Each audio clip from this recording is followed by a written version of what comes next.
So since I got my hands on the Switch 2, I've been wanting to make a video like this for a while, where I would end up trying out some of the games that I know for a fact did not perform well on the Switch 1, and I would try them on the Switch 2. In the case of Pokemon Scarlet Violet, I mean, just look at this. It runs like a dream, which is insane because this game ran like poop on the Switch 1.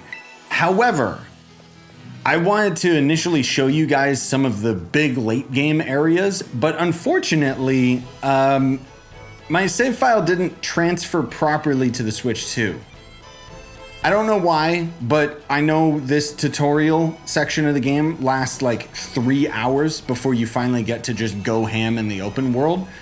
So unfortunately, this is gonna be it for the Pokemon showcase of this video because I don't want to do all of that again. Suffice to say, a lot of people kind of dog on Scarlet Violet because of all the day one launch issues.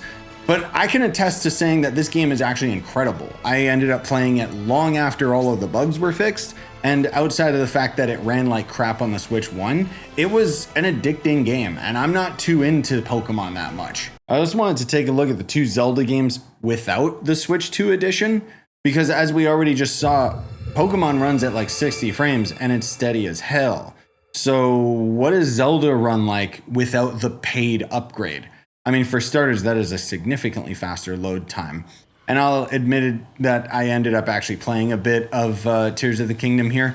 So it's clearly not like steady 60 frames. A lot of that has to do with the fact that the Zelda games weren't designed around 60 frames. So a lot of people are kind of dogging on the idea of the paid upgrades for the Switch 2 editions. But to give a little bit of a history lesson towards it, this and Breath of the Wild were designed around being like 30 frames or under, which means that it's a pretty significant overhaul to make the game actually work at 60 frames. You wouldn't think so, but in the case of these games, if you emulate them, you can't anymore. If you would emulate these and have the 60 frame rate option, it would basically make these games die because the physics would be way faster than it should be, than the game could calculate, basically.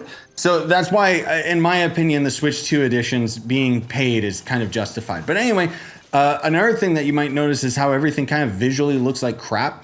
And a lot of that's got to do with the fact that the Switch 2 has a higher resolution. So what it's technically doing is taking the lower resolution of the Switch 1 version of this game and just making it bigger, which is why we can notice a lot more issues with things that are in the background, because normally you wouldn't see it as obviously if you were playing it on the Switch 1.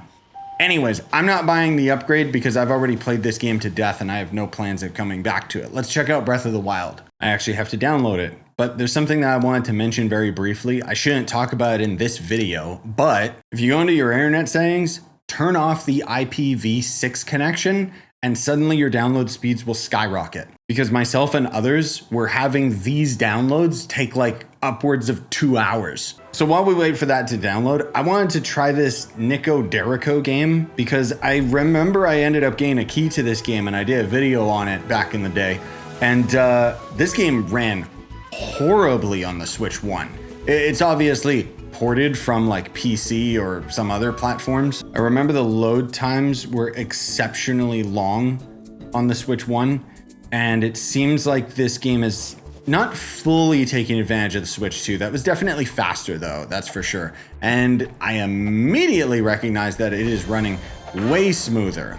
Like, oh my God. It's a pretty nifty little platformer, all things considered. It reminds me a lot of like the Donkey Kong games, but now that I can actually play it at like solid frame rate, I mean, that's gonna make a big difference. It is a blatant Donkey Kong ripoff. Wait, why did that damage me? Oh well. All right, let's load into Breath of the Wild now. And let's see that significantly faster load time. I mean, it's faster, but I'm wondering if I have to get like the Switch upgrade for it to really be faster. Oh God. Okay, well, similar to Tears of the Kingdom, the game is not really looking that good because it's really upscaled. You know, it's again a lot lower default resolution. But then on top of that, it is running smoothly, but it's probably running at like 30, maybe.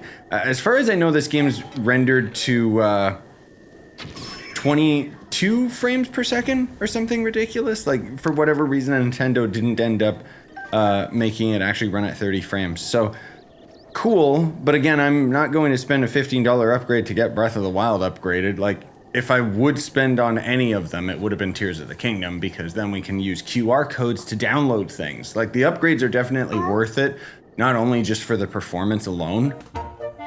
Another big one that ran like crap was Link's Awakening. So let's check this out. I don't know if this is one of those games that ended up getting like a Switch upgrade, like just a random free update. Oh my God. Yeah, it is. Okay. This runs like a dream now. That's a big deal, because this game ran horribly right out of the box. It's a beautiful game, but the graphics were almost like too detailed or whatever, just for what it was. But that's cool that this game actually seems to be running at a solid 60 now. Super Mario Odyssey is another game that got a free optimization pass on the Switch 2. So I'm curious to see what that'll look like. Oh, okay. Yeah, so you know what? It looks like what they did with this was just put a, maybe a higher resolution. Like, I can still see a little bit of jaggies in the background and stuff. Obviously, it's not super optimized, you know, in terms of the screen size, but it definitely looks a lot better than Breath of the Wild did, for example. And I mean, this game already ran at 60 frames. So are we really even going to say like, oh, it runs so much better? It does look a lot better though. Like, it's slightly sharper at the very least, just because, again, the Switch 1 games were at like 720p, whereas the Switch 2's lower resolution is like 1080p, and this is actually 1440p. So it's looking pretty good for a overstretched screen. I guess that's the main thing that they ended up doing with this. You can see a lot of the jaggies in the background, which doesn't really bother me that much, but I feel like it's a lot more obvious now on the Switch 2 than it was on the Switch 1, which just goes to show how much, you know, better this system is in terms of its fidelity. I'm trying to think if there's anything else worth showcasing in today's video. I know Elder Scrolls Blades ran like crap, but that's a mobile game and not really worth showcasing. Metroid Remaster ran like a dream on the Switch 1. This is probably one of the most optimized games I've ever seen. Metroid Dread had some slowdown, but only in very specific spots. And same with Kirby, but again, that was not really that bad. Oh, you know what? Sky Children of the Light. Yeah, this game ran horribly on the Switch 1. Oh, same with House of the Dead Remake.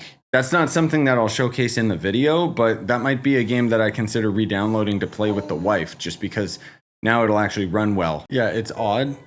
So many of these games just automatically say, hey, we found some save settings. Why didn't Pokemon do that? Oh my God, let me get into the game. I don't care. This cutscene runs like crap. I will say after it loaded all the assets, now the cutscene's running well, but I want to show you guys what I saw. Yeah, okay, so performance is obviously a lot better, but my God, it looks so blurry because of the upscaled resolution. Because this is basically like a mobile game that is on consoles as well. As far as I know, it's by the Abzu and Journey devs. It's not a bad game. It is free to play, and you can glide around and play with other players and stuff. But yeah, this needs a Switch 1 or Switch 2 pass, because it is so unbelievably blurry.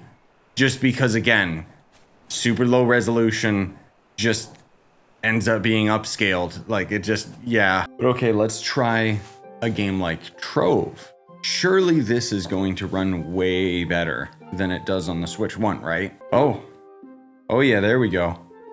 That's how you get your game to run at 60 frames.